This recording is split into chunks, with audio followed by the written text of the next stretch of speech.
Hey everyone, Dr. J. Kumar here. It's Mental Health Awareness Week. Let's talk about your mental health. I want to talk to you about my mental health.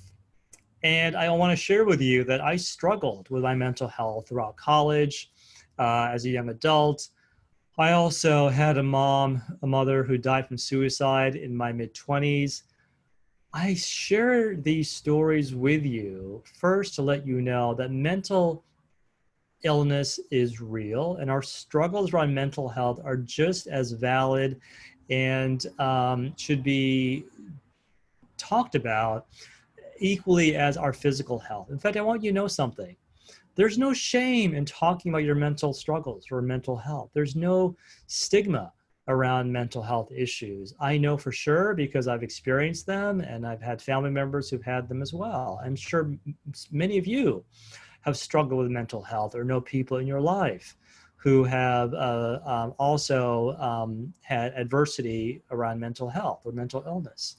So removing the stigma is the first thing we should do and talk about it openly and candidly. You know, I find it really interesting. People are more willing to talk about a physical issue like they have cancer or they have Alzheimer's or a broken bone or a flu or a cold, but don't really talk about, hey, I'm really feeling a lot of anxiety and I'm struggling with my depression. We should talk about this openly and candidly and just feel as, have permission to talk about this. So I want to share with you today 3 strategies or 3 tools we can all do to help promote mental wellness, to promote your mental health and well-being. The first is giving you permission to not be okay. It's okay not to be okay.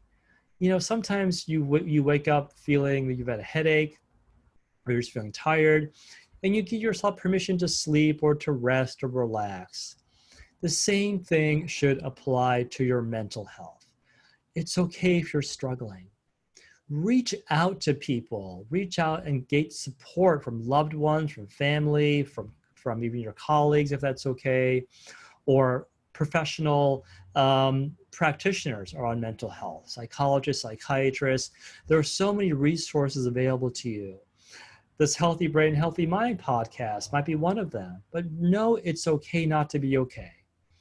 You have permission to experience anxiety, depression, grief, and loss. In fact, these are all part of the human experience. To deny or repress or suppress your feelings of grief or loss can be detrimental to your overall physical health and your overall well-being. The second strategy I like to say is learn to distinguish what is in your control and what is out of your control.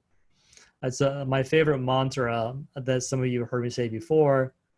If your outside world feels out of control, learn to control your inside world, your thoughts, your behaviors, even your breath. The more you can begin to distinguish what are factors in my life that I have in my control, or if the word control doesn't feel right to you, maybe you use the word regulate or manage. What are aspects of my life that I can manage, that I can regulate? Your sleep, your nutrition, maybe your diet or exercise.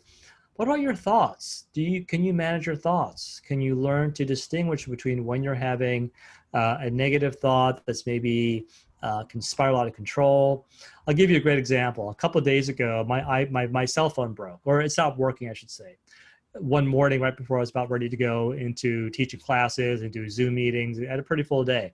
So right before I started my work day, my phone stopped working. I went to a panic. When I say panic, I was like, I catastrophized the worst case scenario.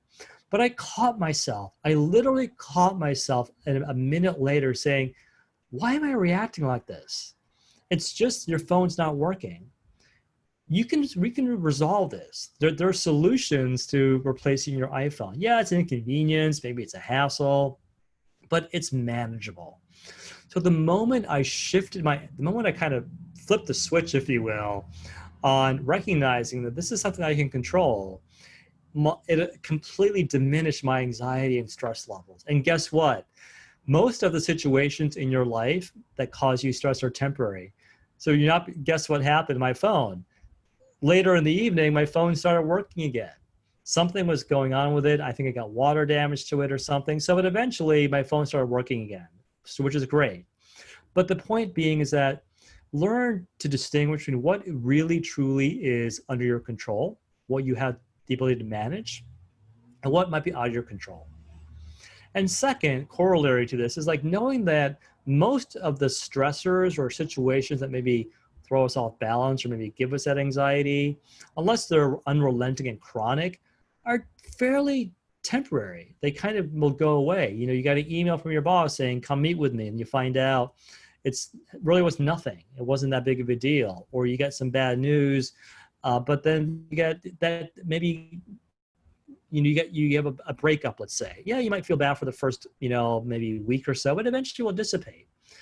So everything generally tends to be, the stressors in our life tend to be temporary. The third strategy, if you will, to really promote your mental health is to focus on your behaviors, like behavior modification. What are some things we can do to modify our behaviors or our mental health? Well, one is take self-care. Self-care is not being selfish. Self-care is necessary. In the same way that you get sleep when you are feeling exhausted or tired, you might, eat food when you're hungry. We need to practice mental or psychological self-care. Know that it's okay to process your emotions or cry or to feel down sometimes. This is just maybe the way we self-care for ourselves. Meditation can be a great practice as well. Getting proper exercise or diet or sleep. Self-care can manifest itself in so many ways. It can be socialization, creativity, artwork, being in nature. There's so many ways you can practice self-care. But the more you can practice self-care, the more you can maintain your mental and psychological well-being. The gist of it is, don't wait until a crisis occurs to focus on your mental health. In the same way, you shouldn't wait until you have a physical or calamity like a heart attack or something severe like that to focus on your health and well-being. In the same way you take preventative measures to focus on your physical health, let's do the same for your mental health. Let's do the same for our mental health. Taking these practices, knowing it's okay not to be okay, recognizing that things in our life are pretty much temporary, and distinguish between what is a real threat, maybe a concern or a stressor, or what really is under your control you can manage. And the third is self-care. So with that, I hope you will benefit from more of these episodes of the Healthy Brain, Healthy Mind podcast. Until then, take good care of yourself. Your mental health matters. And no more importantly, I see you, I believe in you, I have faith in you, and know that you are strong and resilient and that your mental health is important.